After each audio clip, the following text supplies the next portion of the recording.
Yule, the winter festival with origins in Norse and Germanic traditions. That is what we are going to talk about today.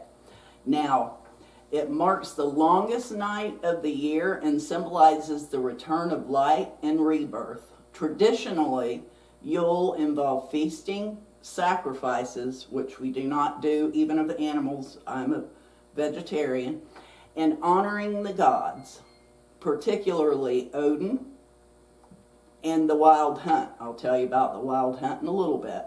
Modern celebrations often included customs like the Yule Log. Here's my Yule Logs. I fancied them up though.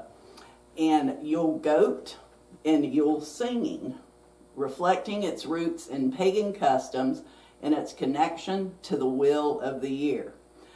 There's 12 days of Yule, and that's where we get the 12 days of Christmas.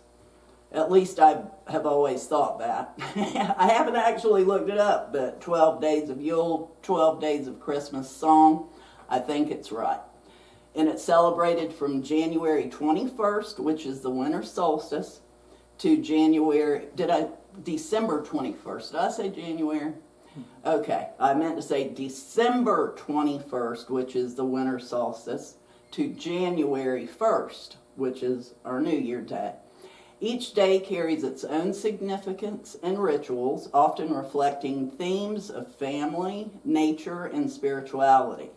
Here are some key aspects of the celebration.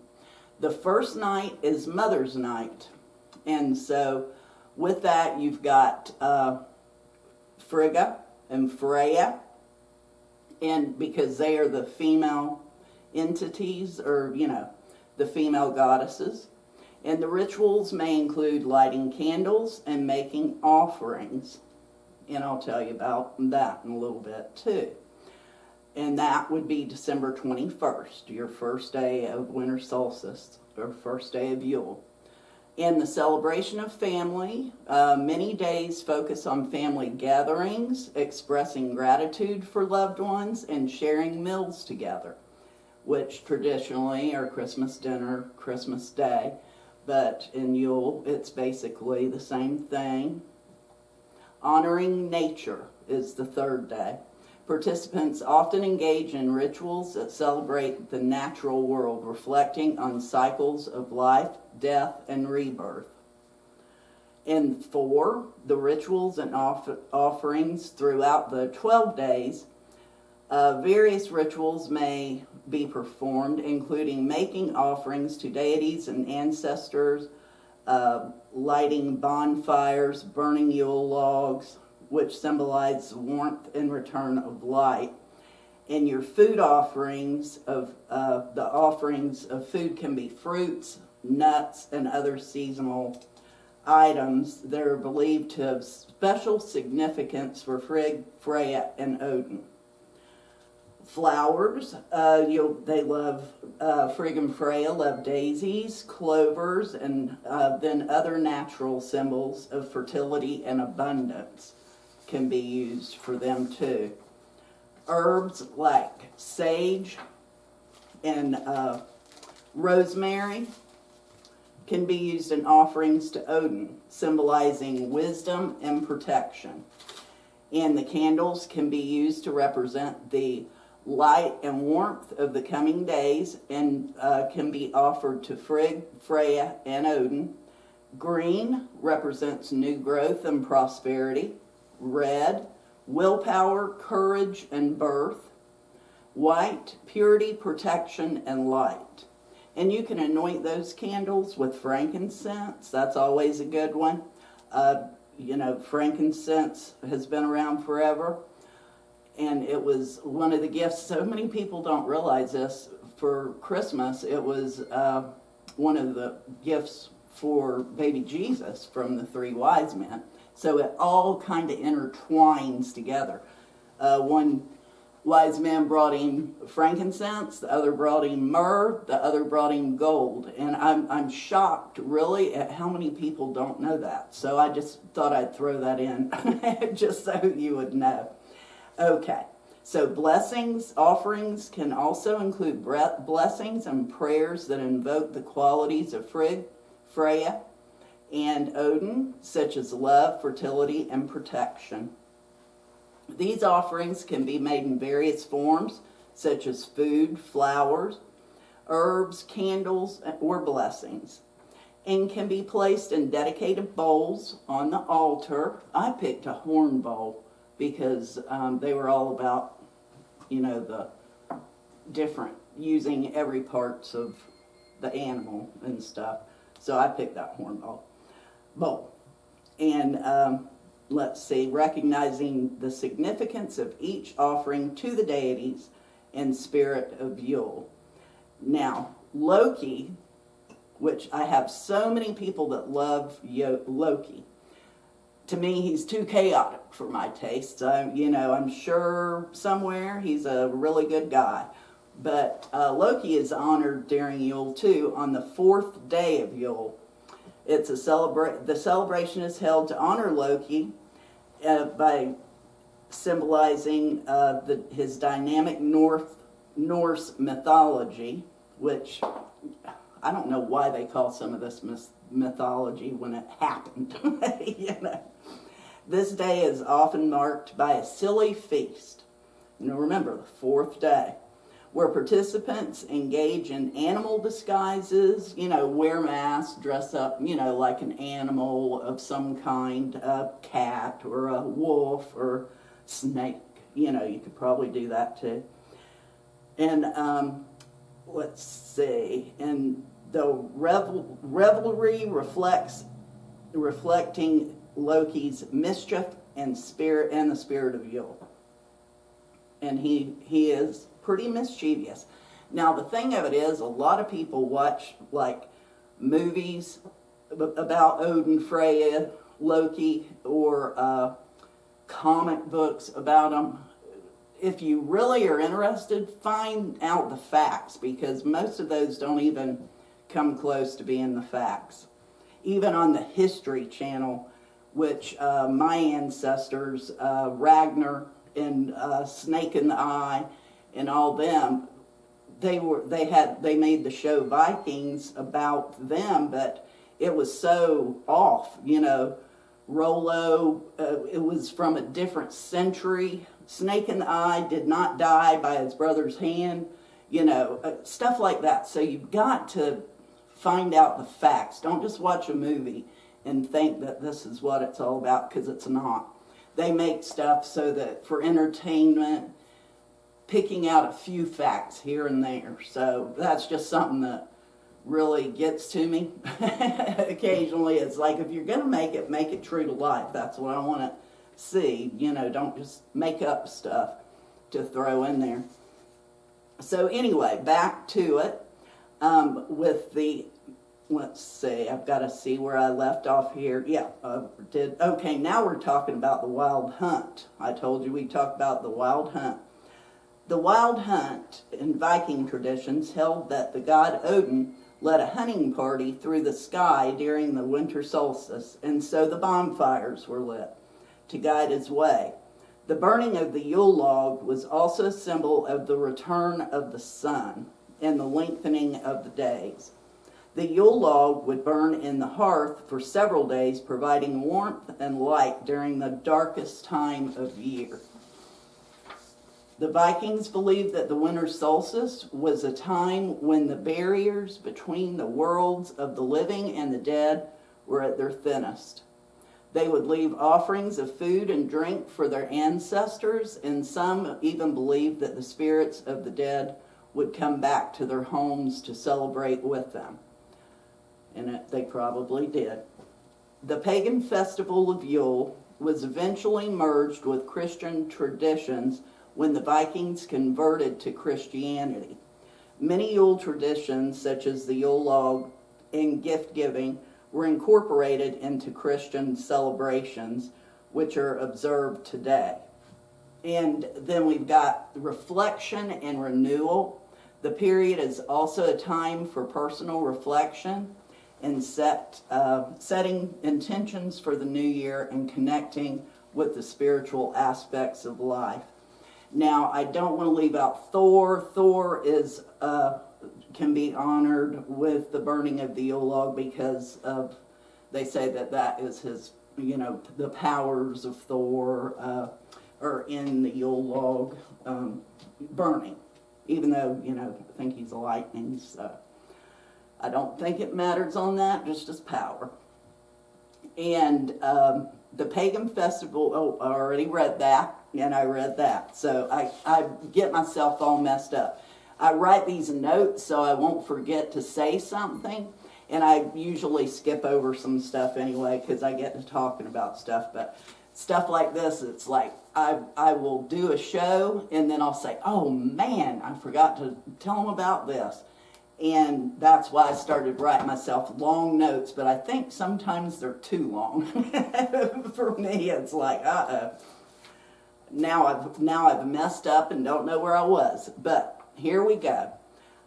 We honor the dark, honor the dark, celebrate winter solstice by welcoming in the light. Many nature-based traditions understand this as a day to welcome back the light.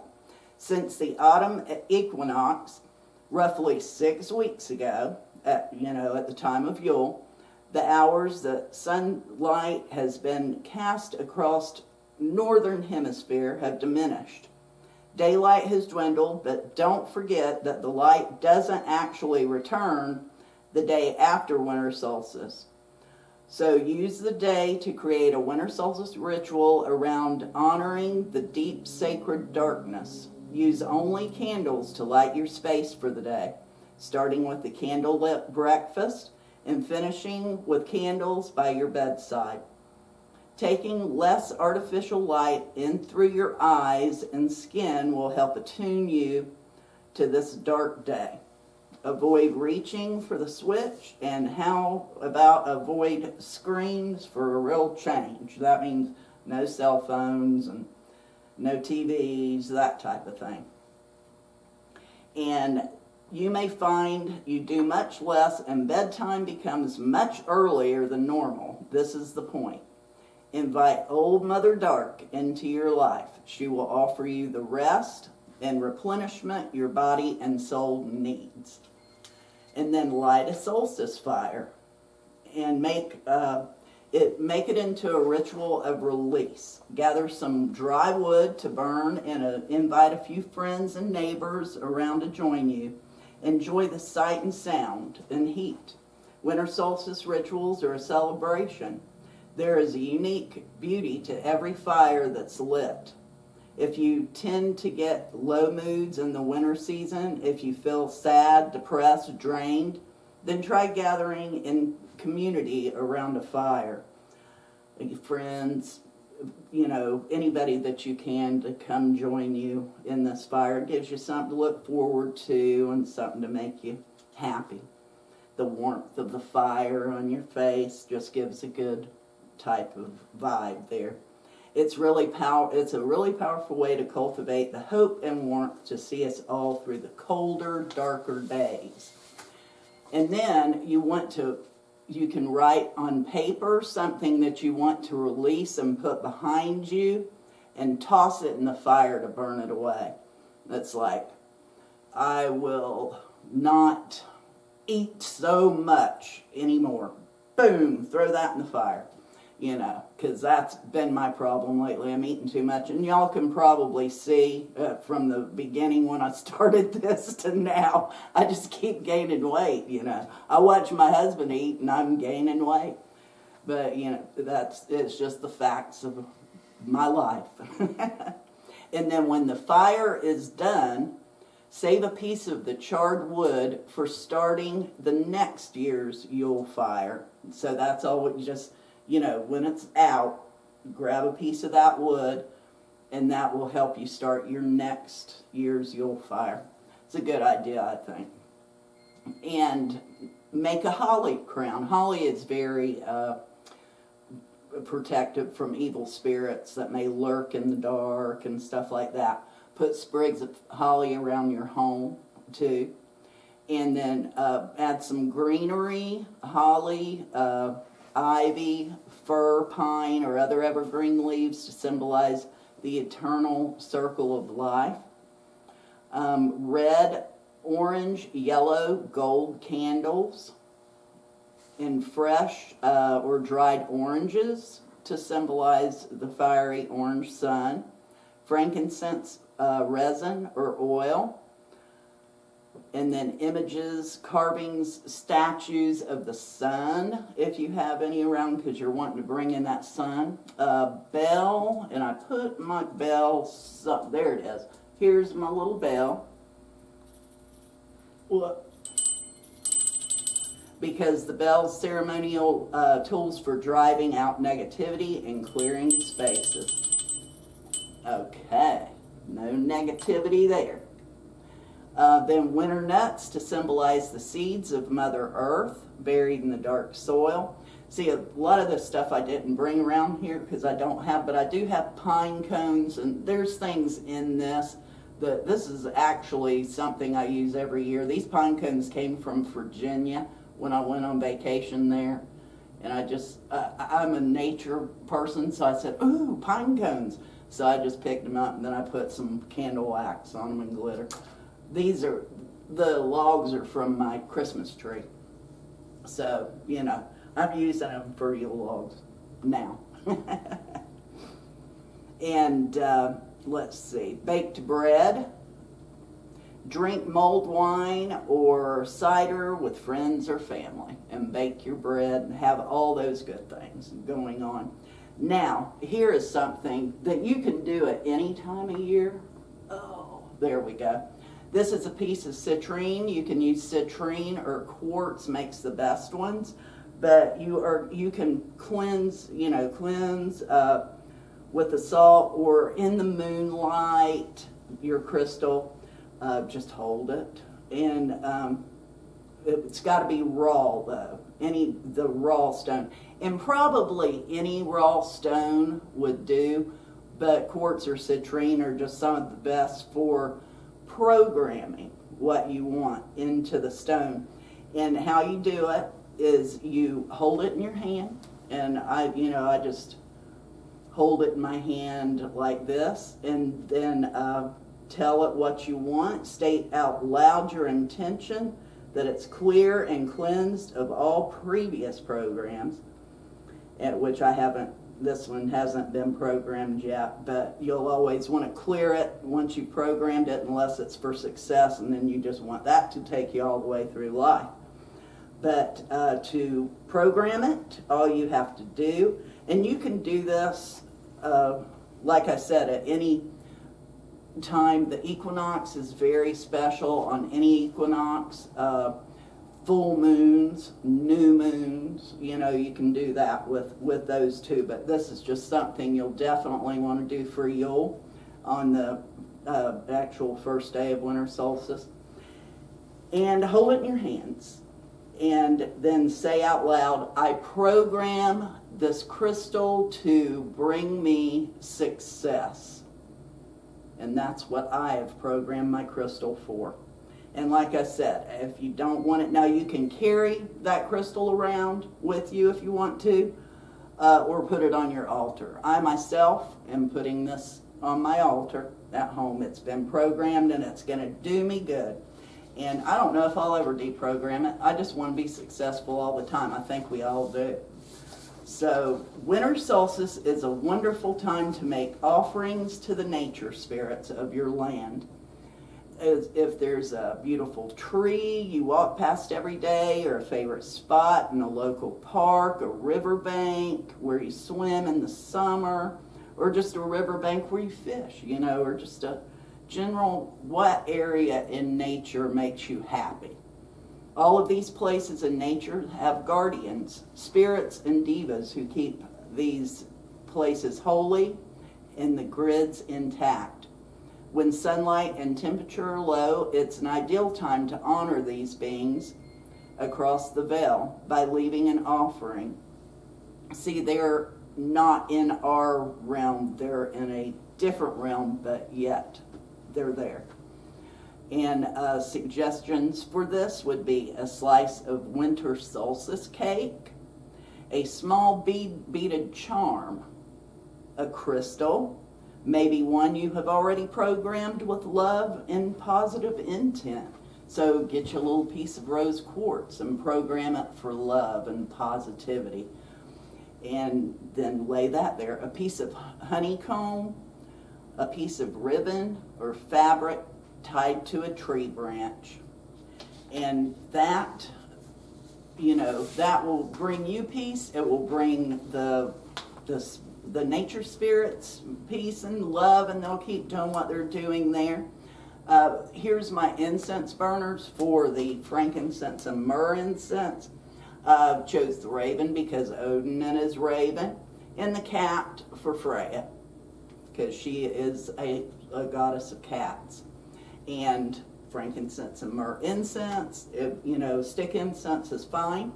You can, if you want to learn more, these are more the Norse Germanic traditions, but there are other traditions of Yule too that, you know, you just search into it. I lean more Norse Germanic because that's my heritage. So you'll, you know, want to see this is a book about Yule, and there's plenty of books out there about Yule that, you know, if you're interested in that and want to do more, you can see what all you can find out. Learn, learn, learn. That's the way we do. All right. Thank you. Thanks so much for watching my channel, Spiritual Journey with Donna. I hope you've enjoyed it. I hope you've learned something, gotten something from it. And make sure that you like, subscribe, and that way it keeps us knowing that we're doing something right for you. Thanks so much.